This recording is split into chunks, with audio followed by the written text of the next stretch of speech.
Boa noite, amados. Nós estamos mais uma vez aqui para trazer o recado de Deus, para adoração também ao Senhor nosso Deus. E como uma igreja missionária, uma igreja que zela para anunciar a palavra do Senhor nosso Deus. Nós temos sempre o desejo de estarmos assim empenhados e orando, fazendo a obra do Senhor. Então, quero pensar que a igreja, os irmãos, continuem a orar, orem pelo término da construção, término assim do reboco, essas questões que demoram um pouco. Então eu peço a cooperação dos irmãos na oração e com a sua participação também. Então vamos, irmãos, estar orando e participando, para nós começarmos assim cada vez mais fiéis ao Senhor. Nesse momento eu quero orar e depois convidar assim a irmã Plícia para estarmos cantando ao Senhor nosso Deus. Vamos estar orando. Senhor nosso Deus, nosso Pai, obrigado, Deus, o Pai, por esse momento que vamos passar te cultuando, lembrando, Deus, o Pai, que somos pó, somos nada, Deus, o Pai, e queremos, o Pai, te pedir. Abençoa, Pai, grandemente, o Pai, a Tua palavra em nossos corações, também os hinos que vamos cantar, entoar o Teu santo nome, ó Pai, que chegue as Tuas narinas, ó Deus, como um cheiro suave. Deus maravilhoso, eu te peço, ó Pai, por todo o trabalho a ser realizado, ó Pai, tanto aqui, ó Deus, ó Pai, espiritualmente, como também, ó Pai, nos trabalhadores, que eles venham, Pai, estarem fazendo para o Senhor. Deus maravilhoso, conforta os corações, anima-os, ó Deus, ó Pai, cada vez mais. Em o nome santo do Senhor Jesus Cristo, eu oro agradecido. Amém.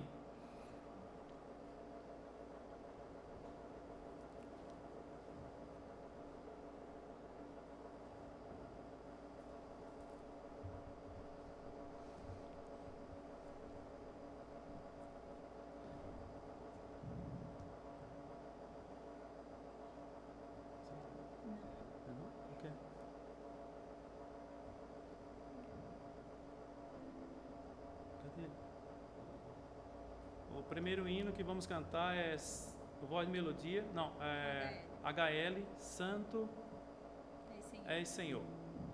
Irmã Plícia. Cadê ele, Cláudio?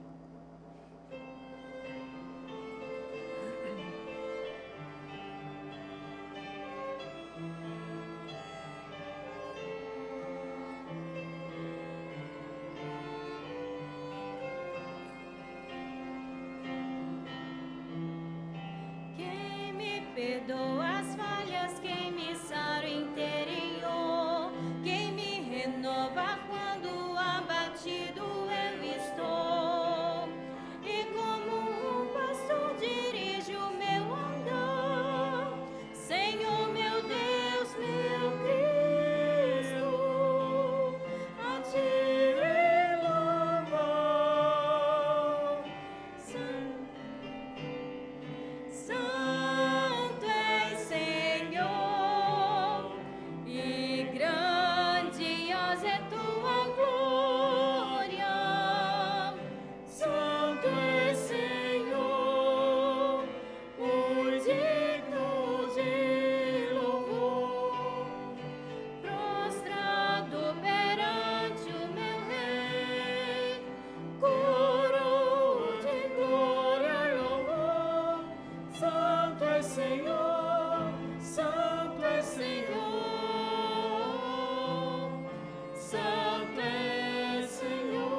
Peço aos amados que abram suas Bíblias para 1 Coríntios, capítulo 4. Vamos fazer uma leitura do versículo 1 até o 5.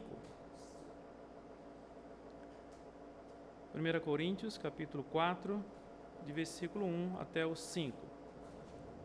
Depois estaremos orando.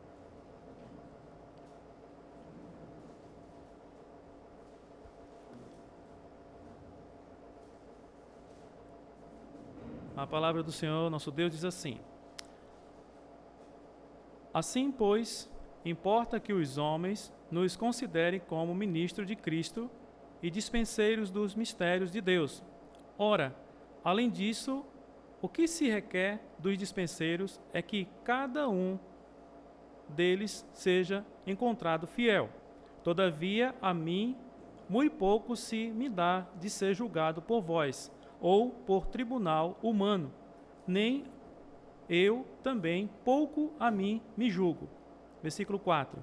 Porque de nada me argui a consciência, contudo, nem por isso me dou por justificado, pois quem me julga é o Senhor.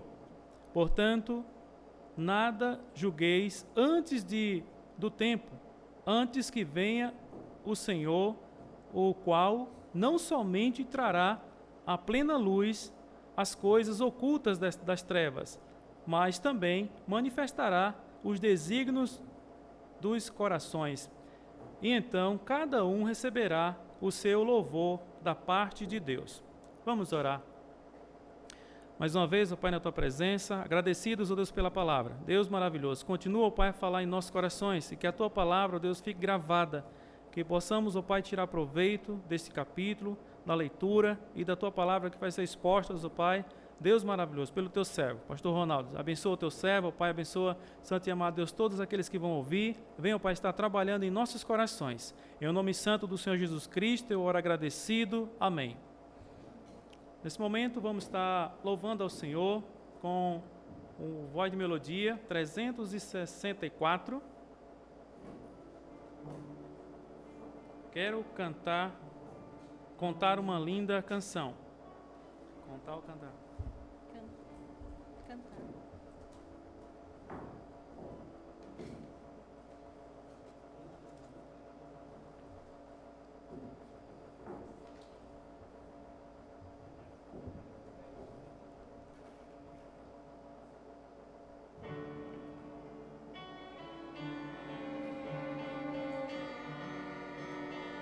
Fica pro próximo, tá?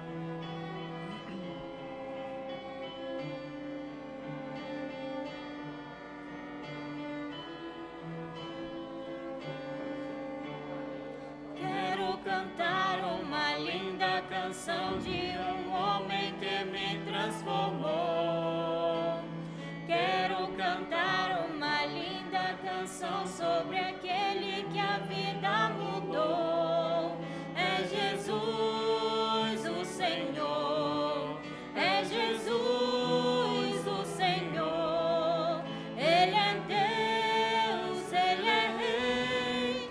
É amor, é verdade, só nele encontrei essa paz que busquei, só nele encontrei a felicidade. Quero cantar uma linda canção de um homem que me transformou.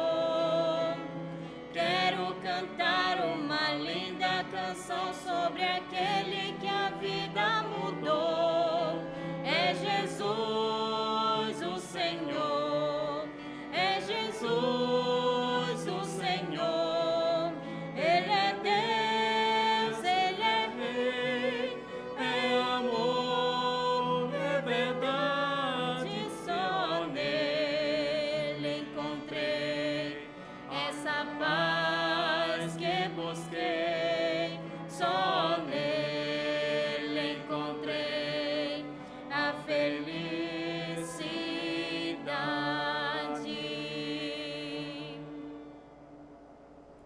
Nós ainda vamos continuar com Voz de Melodia 118. Cristo é a rocha.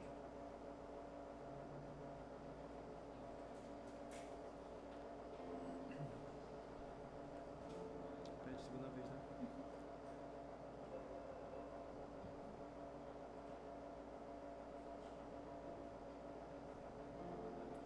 Esse hino por último é cantado.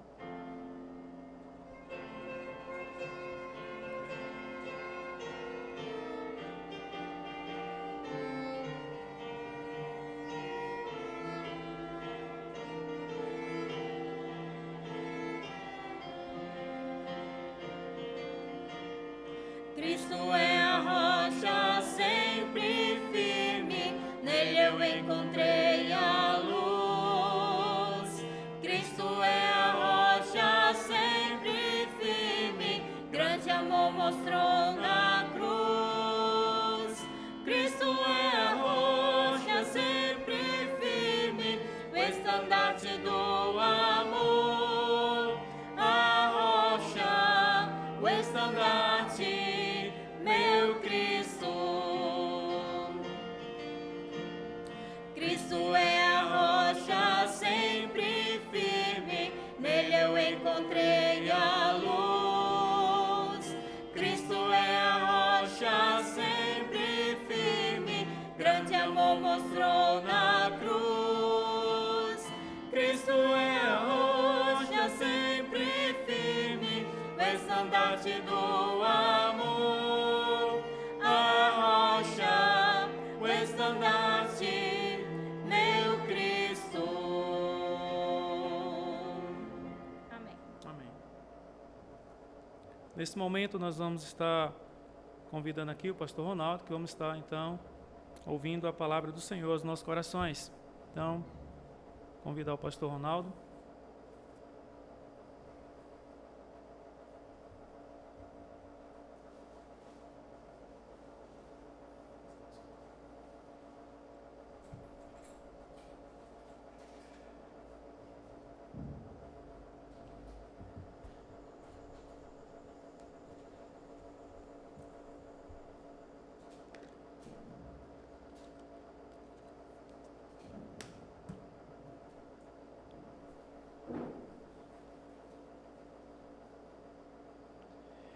Boa noite, irmãos.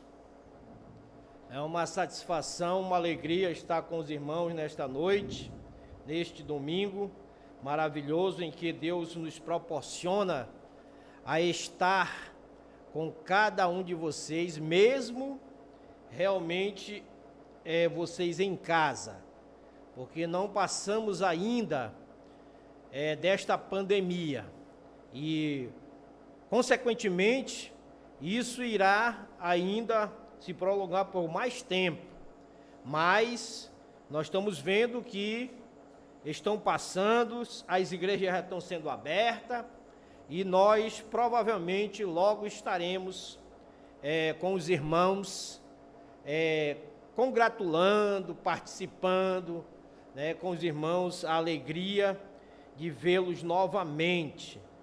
Com certeza os irmãos estão com saudade do templo. Meus irmãos, nesta noite, nós queremos falar sobre um tema que aconteceu na igreja de Corinto. A igreja de Corinto, vocês sabem que era uma igreja, a cidade de Corinto era uma cidade completamente acabada no pecado, na prostituição, isso, aquilo, outro, tudo que não prestava. E o Senhor viu aquilo e, usando Paulo como Apolo e também os Cefas, ele mostrou realmente qual era o problema da igreja de Corinto, o que eles estavam praticando naquele momento. Então, hoje à noite nós queremos falar sobre a soberba dos homens. Não, a soberba dos homens no sentido geral, tanto da igreja de Corinto, como também a soberba dos homens.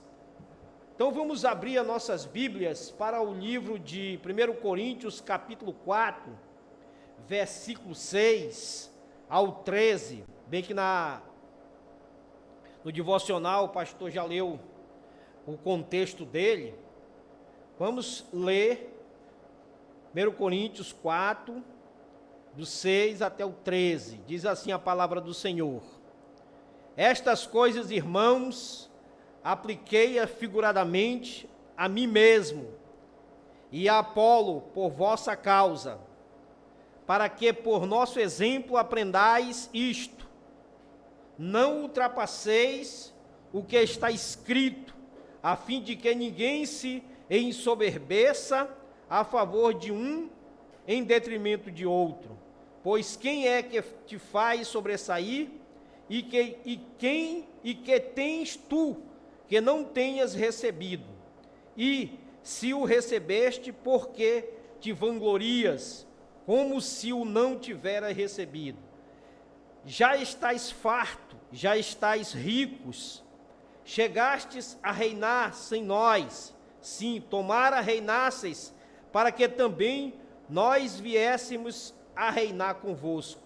Porque a mim me parece que Deus nos pôs a nós, os apóstolos, em último lugar, como se fôssemos condenados à morte, porque nos tornamos espetáculo ao mundo, tanto a anjos como a homens. Nós somos loucos por causa de Cristo, e vós sábios em Cristo. Nós fracos e vós fortes. Vós nobres e nós desprezíveis. Até a presente hora, sofremos fome e sede e nudez. Somos esbofeteados e não temos morada certa. E nos afadigamos, trabalhando com as nossas próprias mãos. Quando somos injuriados, bendizemos. Quando perseguidos, suportamos. Quando caluniados, procuramos conciliação. Até agora, temos chegado a ser considerado lixo do mundo, escória de todos. Que Deus aplique assim essa porção aos nossos corações. Vamos orar. Nosso Deus, te agradecemos, Senhor, mais uma vez está na tua santa presença. Te rogamos, Senhor, pelas bênçãos que tem otorgado a cada um de nós. Abençoa a cada um dos irmãos que nesta noite está em suas casas e que possa realmente estar firme no caminho do Senhor e com corações abertos para a tua mensagem. Seja também com esse humilde servo, Senhor, que tu possas realmente iluminar a palavra nesta noite, para que nós possamos compartilhar das bênçãos do Senhor e sair daqui regozijados pela tua palavra. Em nome do teu Filho amado Jesus, amém, Senhor. Meus irmãos, a soberba é uma manifestação de orgulho, de pretensão, de superioridade sobre outras pessoas. É a arrogância, a altivez, a autoconfiança exagerada. Soberba é um substantivo feminino, no latim superbia, que significa elevação, presunção e orgulho. Nós sabemos que no dia atual é bem comum ao ser humano ter uma visão bastante elevada de si mesmo. A soberba é a presunção, são sentimentos que nos espreitam constantemente. Temos tendência de demonstrar que somos o que realmente nós não somos. Na maioria das vezes, supervalorizamos e pensamos, fazemos e dizemos, não gostamos que ninguém nos contrarie. Isso é claro do homem. Nossa opinião precisa ser aceita. Nossa presença precisa ser valorizada. Nossas ações precisam ser reconhecidas. Isso é a pessoa humana. Este excentrismo natural que possuímos nos leva muitas vezes à soberba e à presunção. Quando isso acontece dentro da igreja, os resultados são geralmente trágicos. Usamos nossa posição na igreja para ressaltarmos nossa própria pessoas. Empregamos nossa influência diante das pessoas para fazermos que a nossa vontade seja feita. Tentamos fazer com que os líderes da igreja sempre cedam aos nossos caprichos.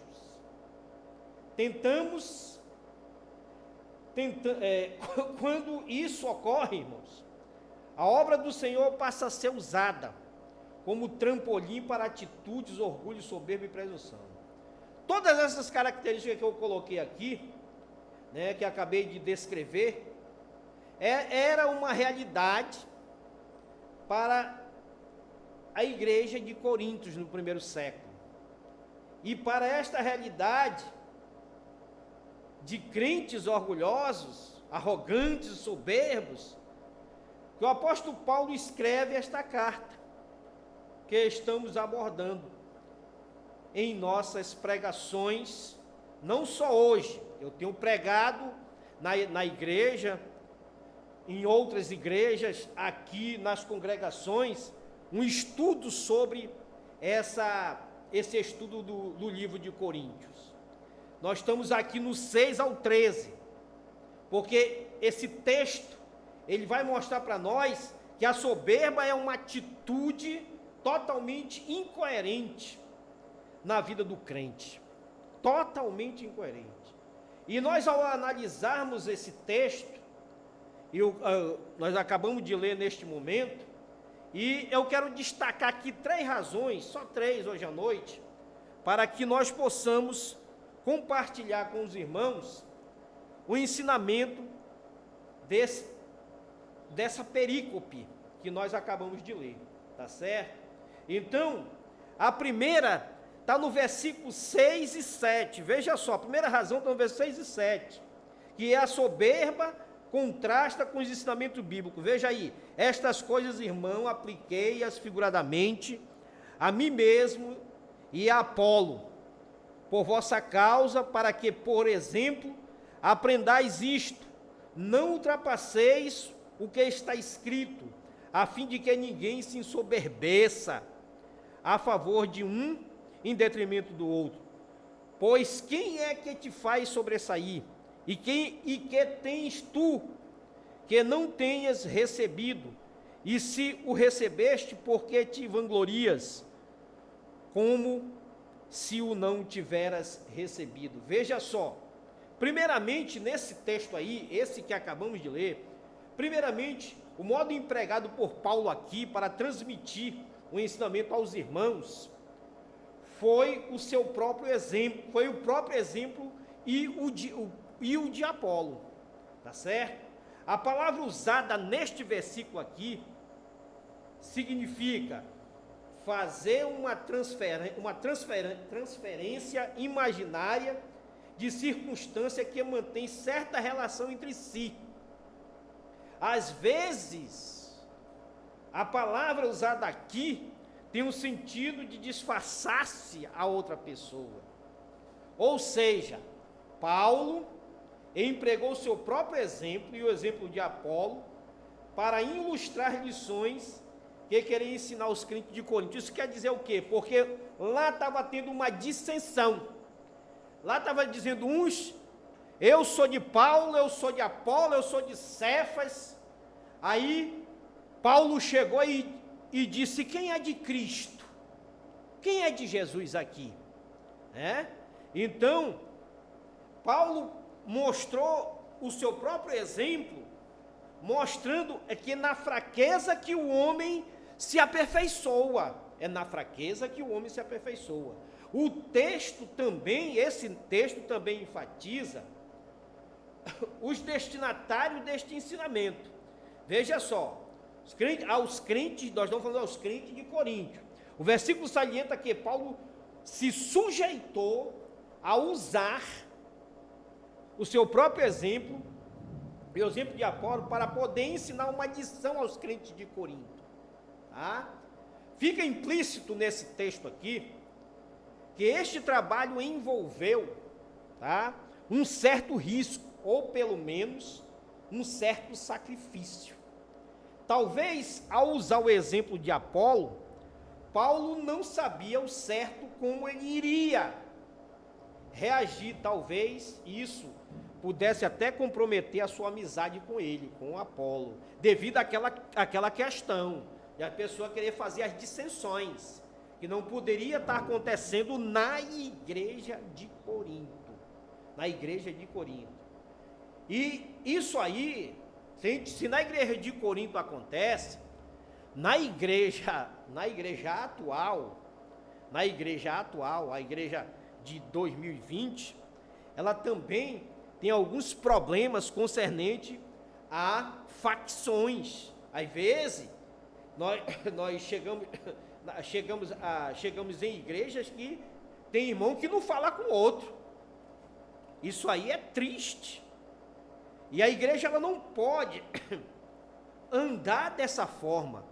Se for assim, vai ser trágico, como diz o apóstolo Paulo. Então, o apóstolo Paulo, ele só fez referência a isso, porque ele tinha um propósito importante. Ele queria que a igreja de Corinto aprendesse a lição. Que eles aprendessem a não se ensoberbecer. Que eles aprendessem a não fazer acepção de pessoas. Que a palavra de Deus, a palavra de Deus falava para eles aprender e praticar a experiência dos antigos que pregaram naquela igreja. Então, nós vimos aqui que havia um problema na igreja de Corinto. Então, geralmente, Paulo, ele enfatizava isso para que a igreja de Corinto tomasse um hábito de quê?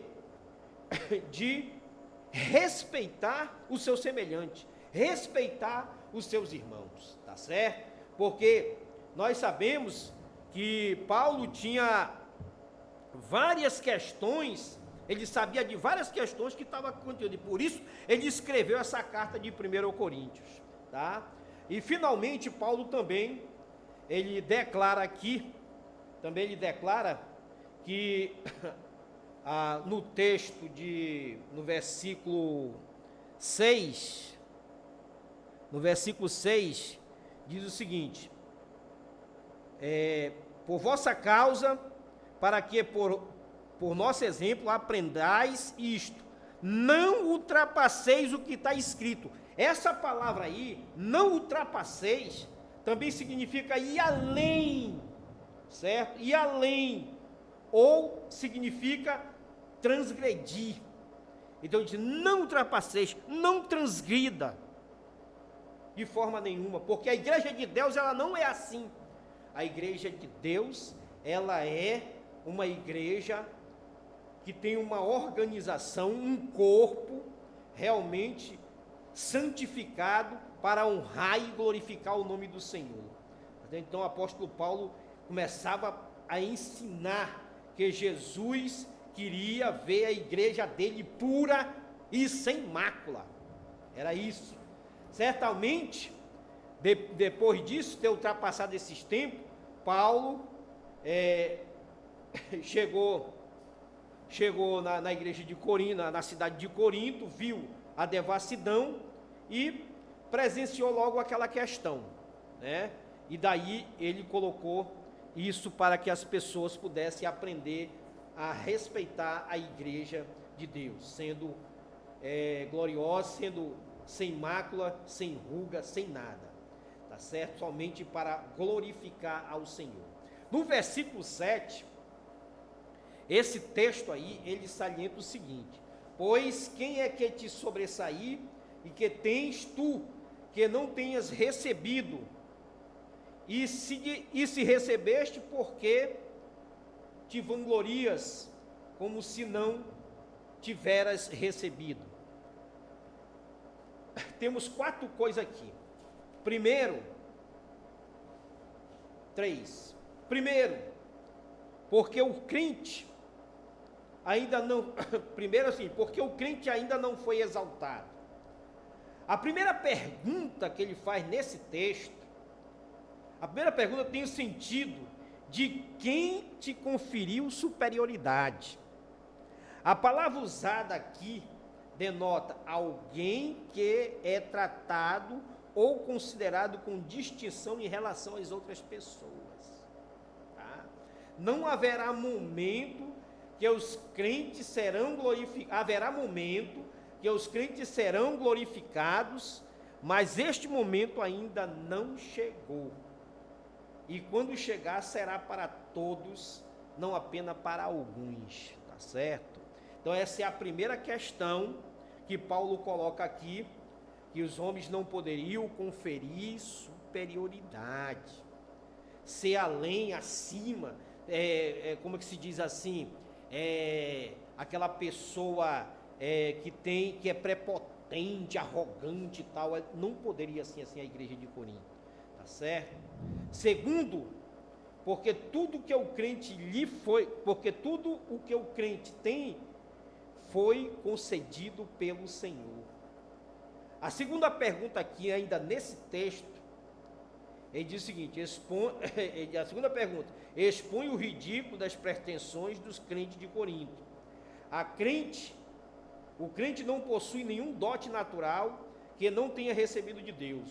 Os coríntios estavam se orgulhando e se gabando de algo que não lhes pertencia. De fato, o crente precisa reconhecer que não é nada e que se é ou possui alguma coisa, deve dar tudo graça a Deus. Portanto, meus amados, Paulo mostrou aqui como a soberba realmente faz com que o homem realmente se desvie do caminho do Senhor. Faz com que o homem seja prepotente. Faz com que o homem se encaminhe para o lugar que não agrada a Deus. Então, todos os crentes têm que ser responsáveis com as suas atitudes. E nós temos aqui uma pergunta que nós vamos fazer: como é que o mundo trata os crentes? Como é que o mundo trata os líderes da igreja? Principalmente quem é líder, não só o pastor da igreja, mas também quem tem responsabilidade da igreja. Você vai ver como é que o mundo trata, tá certo? A outra questão, a outra razão nesta noite que eu quero colocar para os irmãos é sobre a soberba. A soberba contrasta a realidade dos crentes. Versículo 8 diz: já estáis fartos, já estáis ricos, chegaste a reinar sem nós. Sim, tomara reinasse, para que também nós viéssemos reinar conosco.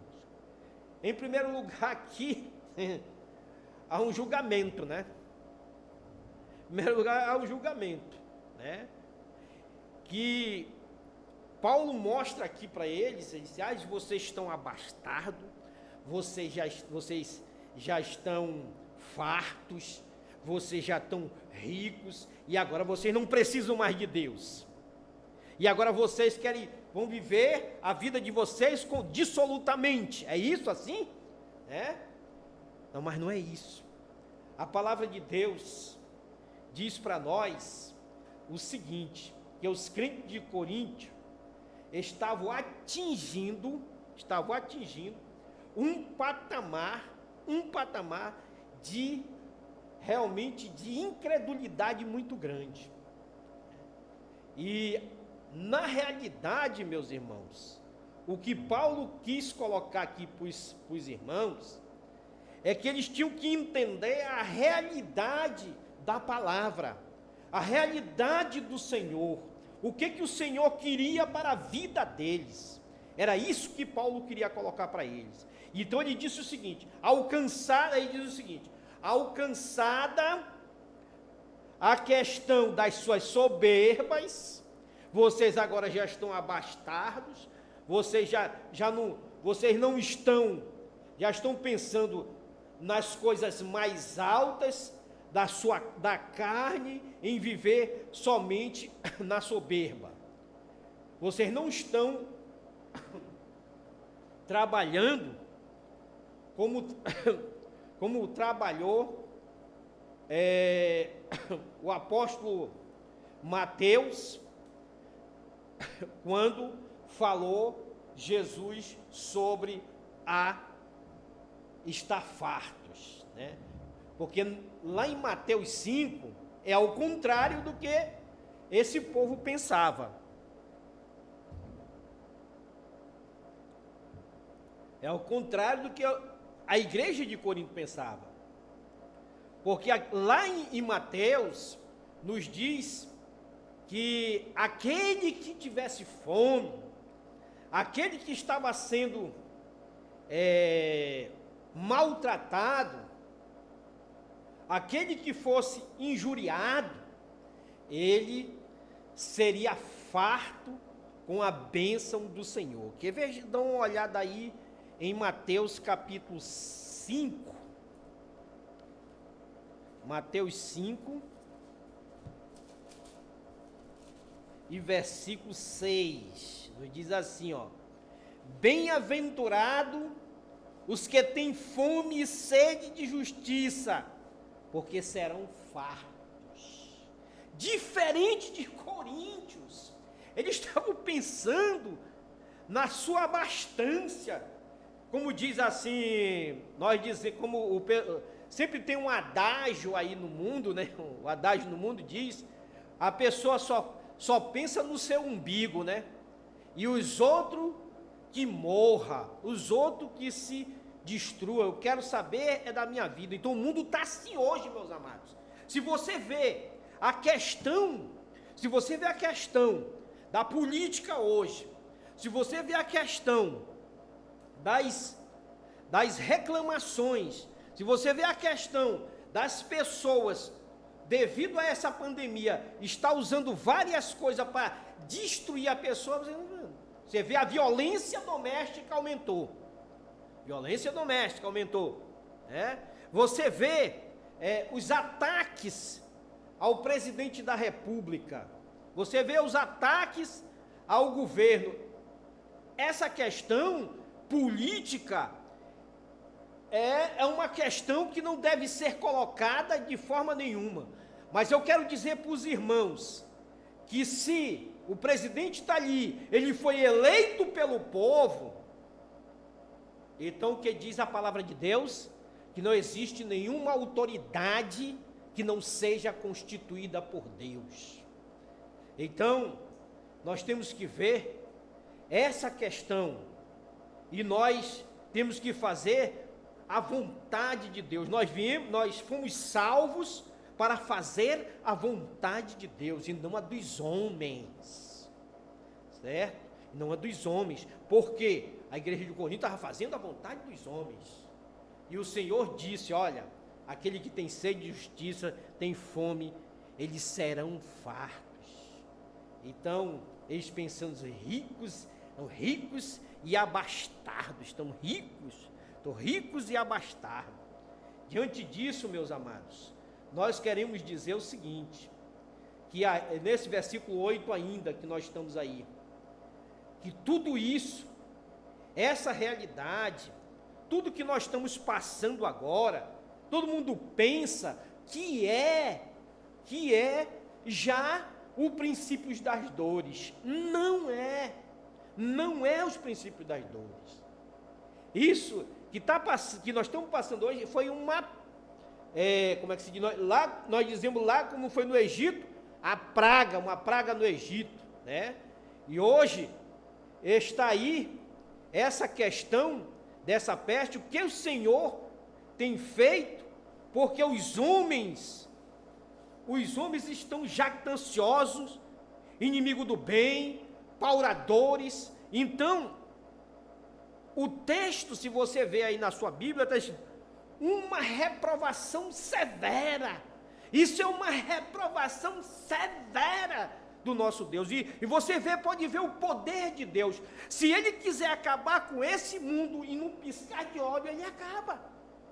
Porque apenas um vírus fez com que todo mundo, o mundo todo se, o quê? Isolasse. Está vendo? Isolasse. Então, meus irmãos, hoje não tem diferença do que estava acontecendo na igreja de Corinto. Tem diferença nenhuma. Vocês viram muito bem aquele homem que queira a Deus que ele se converta, mas ele chegou em praça pública dizendo que Jesus era homossexual. Foi a gota d'água. E o Senhor já vinha trabalhando isso. Ele vinha trabalhando, quer dizer, colocou o mundo em isolamento, para que quando vão voltar diferente agora, com outra perspectiva, com outro olhar, com um olhar de que o autor e o consumador da fé não está dormindo, ele não dorme de forma nenhuma, tá certo, irmãos? E a igreja de Corinto expunhava essa insensatez, eles colocavam de forma veemente, tá certo, irmãos? E a última coisa aqui, meus irmãos, para nós encerrarmos,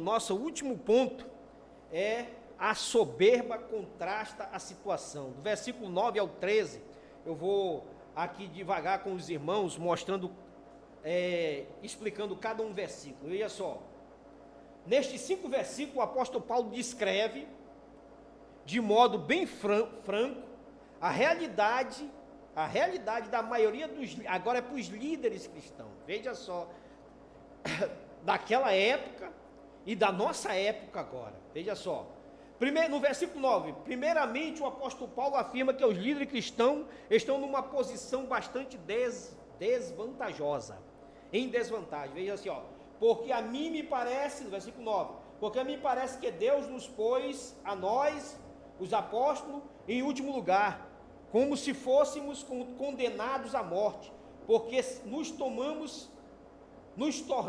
espetáculo do mundo, tanto a anjos como a homens. A cena pintada aqui, que o apóstolo Paulo coloca, neste versículo, é de condenados à morte, sendo exposto para morrerem numa arena para a diversão do público presente. É isso que estão fazendo com os líderes da nossa cidade, das igrejas. Expondo a ignomínia, como fez com Cristo. Vocês lembram como que fez com Cristo? A cruz, colocaram a cruz, saíram arrastando e chicoteando, a mesma está expondo. Que no mundo hoje é diferente. Naquele tempo foi chicote, mas hoje são com palavras. E eu acho que palavras é pior do que chicote, porque são palavras duras que mexem com o íntimo da pessoa, com a emoção, com o coração da pessoa. Outra questão, estes criminosos, o mundo em si, estes criminosos condenados, eram geralmente mortos, sem a mínima chance de defesa por gladiadores profissionais. A palavra grega, traduzida para espetáculo, no grego, é teatron, quer dizer, vem de teatro, né? Teatron. Se referia tanto ao local onde jogos e espetáculos eram exibidos, quanto ao próprio espetáculo, né? Teatron, que é uma palavra grega, né? Paulo quer dizer que os líderes cristãos não estão no lugar vantajoso, pelo contrário, estão expostos a servir de ridículo para as pessoas do mundo. É isso que Paulo quer dizer aqui, no versículo 9. O texto do 10, porque eles são conjuntos, né? Veja só o que ele diz no 10, para ver aqui que a relação com o versículo 9, veja só. Em segundo lugar, o texto afirma que os líderes cristãos estão sujeitos aos juízos humanos, Versículo 10: nós somos loucos por causa de Cristo, e vós sábios em Cristo, nós fracos e vós fortes, vós nobres e nós desprezíveis. Veja só, por viverem e pregarem valores contrário aos definidos por este mundo, os líderes cristãos são considerados como loucos, fracos e desprezíveis. Avaliados os critérios deste mundo, os líderes cristãos não são considerados como tendo qualquer valor, quer dizer, não vale nada. Quer dizer que os líderes, a pessoa que prega o evangelho, que sai para expor o evangelho às pessoas, que o evangelho é a única salvação, é o único meio que vai levar o homem a Deus, que vai tirar ele do tremedal de lama e trazer para a sua maravilhosa luz. Eles dizem que são homens desprezíveis, fracos, né? Eles dizem, estes líderes, Paulo diz aqui, estes líderes dedicaram suas vidas para o bem e para o crescimento de outras pessoas.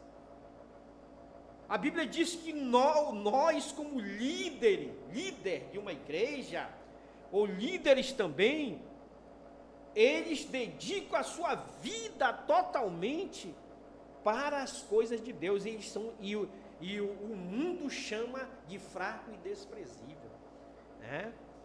E em terceiro lugar, os líderes também estão sujeitos às privações da vida. Veja aí no versículo 11 e 12. 12 parte A, tá? Até presente hora sofremos fome e sede, nudez, e somos esbofeteados, e não temos morada certa, e afadigamos trabalhando com as nossas próprias mãos.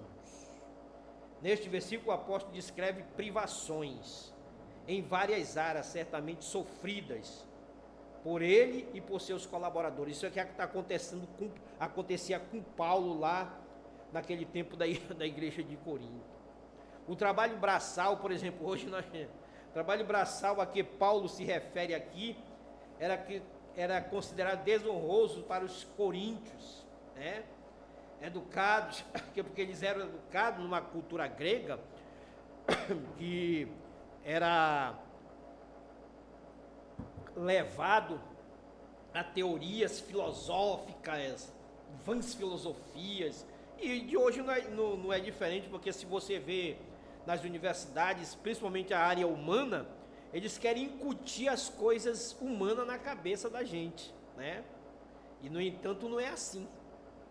A Bíblia nos relata que nós, como salvos em Cristo Jesus, a gente tem que ser o perfume de Cristo. Temos que ser realmente o perfume de Cristo. Tá certo? Eles achavam, e realmente hoje nós estamos vendo aqui os irmãos trabalhando, né? E trabalho braçal, mas esse trabalho braçal é desprezível? Não, esse trabalho é o quê? Para a glória de Deus. O que estão fazendo é para a glória do Senhor Jesus Cristo, né? E finalmente, meus irmãos, a passagem salienta que o líder cristão precisa reagir corretamente diante das constantes hostilidades que sofre. Versículo 12 e 13. Diz assim: quando somos injuriados, bendizemos, quando perseguidos, suportamos. E o 13, quando caluniados, procuramos conciliação. Tá certo? Paulo menciona aqui vários tipos de hostilidades sofridas pelos líderes cristãos e a maneira como precisam reagir, né? Em 2 Pedro 2 e 23, em 2 Pedro 2 e 23, Jesus, ele relata, né, como ele foi ultrajado, como ele foi maltratado pelas ameaças que as pessoas faziam, né? Em João capítulo 15, versículo 20, ele lembra do trabalho do Senhor, a qual ele fazia, a liderança que ele fazia, como ele fazia, mas mesmo assim eles estavam recebendo hostilidade, mesmo assim eles estavam recebendo hostilidade. Certamente, nós hoje estamos envolvidos numa liderança de trabalho do Senhor e identificamos com Ele. Estaremos sempre sujeitos a toda hostilidade, mesmo fazendo, nós vamos estar sujeitos. O mundo está aí para isso, né? Aí ele diz aqui, em João 15, 20: lembrai-vos da palavra que eu vos disse, não é o servo maior que o seu senhor. Se me perseguirem a mim, também perseguirão a vós outros. Se guardarem a minha palavra, também guardarão a vossa. E o próprio Paulo sentia na sua carne o desprazer das hostilidades do povo de Corinto, apesar de estar pregando. Mas ele agia com singeleza de coração, ele agia com inteligência, ele agia com sabedoria, porque Paulo, ele com os fracos ele se fazia de fraco, com os fortes ele também se fazia de forte, porque ele chegou a ser injuriado, e ele dizia bem assim, ele dizia bem assim em 2 Coríntios 12:10, pelo que sinto prazer nas fraquezas, nas injúrias, nas necessidades, nas perseguições, nas angústias, por amor a Cristo, porque quando eu sou fraco, então é que eu sou forte. Isso dizia Paulo. E o apóstolo encerra esta parte tratando novamente e sintetizando a posição e o valor que os líderes ocupam no sistema de valores deste mundo. Até agora, temos chegado a ser considerados lixo do mundo e escória de todos. Veja só aí que ele diz, escória de todos. Para o mundo, os líderes cristãos são comparados lixo, né? Lixo. Então, até essa palavra até agora que está escrita aí, enfatiza que esta era uma experiência real e atual do apóstolo Paulo. Veja só, o pessoal chamava ele de lixo, que não prestava para nada, mas ele nunca se exasperou, ele nunca confrontou, ele nunca chamou um palavrão, nem nada para esse povo. Ele se sentia fraco, ele dizia que quando ele era fraco assim, ele era forte. Então, irmãos, que Deus possa nos abençoar, e para nós concluirmos aqui, eu quero dizer o seguinte: existe em cada um de nós a tendência natural ao orgulho e presunção e à soberba. Porém, a palavra de Deus nos ensina que a soberba é uma atitude totalmente incoerente da vida do crente. A passagem que estudamos hoje, as 3 razões, ela fala o seguinte: por que a soberba contrasta com os ensinamentos bíblicos? Por que a soberba contrasta com a realidade dos crentes? Por que a soberba contrasta com a situação dos líderes? Portanto, irmãos, precisamos nos manter humildes no serviço do Senhor. Não podemos permitir que o nosso coração se eleve e começamos a achar que somos mais do que aquilo para o qual Deus realmente nos chamou. Precisamos lembrar que cada um de nós está aqui para agradar e fazer a vontade do Senhor, não a nossa própria vontade. Então, meus irmãos, que Deus possa nos abençoar nesta pandemia, que nós possamos ser assim como foi o apóstolo Paulo, que foi colocado como escória do mundo, mas que jamais ele se sentiu lixo, porque ele estava pregando o evangelho que é incomparavelmente melhor. Então, meus irmãos, que Deus abençoe a cada um dos irmãos e que cada um possa continuar orando em casa, orando por cada um dos irmãos, até que nós possamos voltar ao templo e congratular os irmãos. Que Deus nos abençoe. Nosso Deus, nosso Pai, nós te agradecemos mais uma vez na tua santa presença. Te rogamos pelas muitas bênçãos que tem otorgado diante de nós. Nos abençoe, Senhor, que nós possamos cada vez mais nos santificar e buscar a tua presença dia a dia nas nossas vidas, para que possamos crescer espiritualmente, Senhor. Perdoe todas as nossas falhas e ao término que cada um possa também meditar na sua palavra. Em nome do teu Filho amado Jesus. Amém, Senhor. Passo a palavra novamente ao dirigente.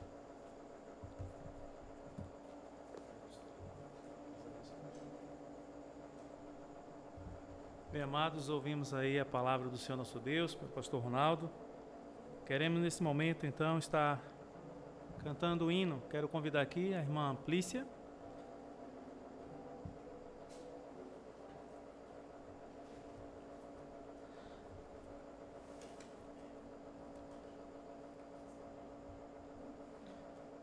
A Deus demos glória.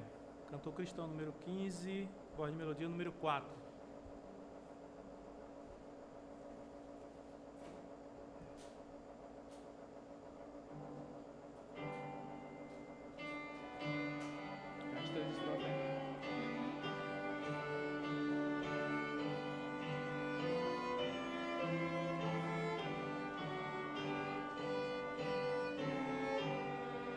A Deus demos glória com grande fervor, seu Filho bendito por nós todos deu. A graça concede ao mais vil pecador, abrindo-lhe a porta de entrada nos céus.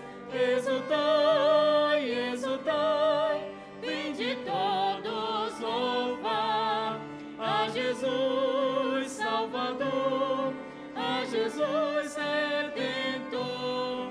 A Deus demos glória, porquanto do céu seu Filho bendito por nós todos deu. Com graça real foi, e assim que Jesus, moendo seu sangue, por nós derramou. Herança nos céus com os santos em luz, comprou-nos Jesus, pois o preço pagou. Exultai, exultai, vinde todos louvar a Jesus Salvador, a Jesus Redentor. A Deus demos glória, porquanto dos céus seu Filho bendito por nós todos deu. A crer nos convida tal rasgo de amor nos merecimentos do Filho de Deus. E quem, pois, confia no seu Salvador, vai vê-lo sentado na glória dos céus. Exultai, exultai, vinde todos louvar a Jesus Salvador, a Jesus Redentor. A Deus demos glória, porquanto dos céus seu Filho bendito por nós todos deu. Amém. Amém. Obrigado, irmã. Nesse momento quero dizer aos amados que estamos encerrando Então, os irmãos tenham uma boa semana. Quero agradecer as orações e pedir aos amados que continuem, então, orando pela igreja e venha, assim, dar o seu apoio também. Se puder carregar um tijolo, uma areia, isso será muito importante. Deus os abençoe grandemente. Então, nós vamos terminar, então, com um poslúdio. Então, boa semana a todos. Deus os abençoe grandemente.